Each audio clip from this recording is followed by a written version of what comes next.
Guys, today we'll talk about how to fix or how to solve the problem of sound on Roblox. To know how to fix or how to solve the problem of sound on Roblox app, you should just go to settings.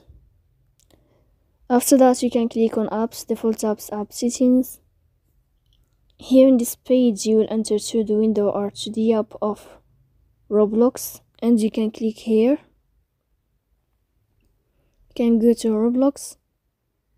Then this list you will enter to first stop, and you can click OK. After that, you will enter to the window of storage. Here you can click on clear cache. Don't click clear data because that can cause you errors in your app.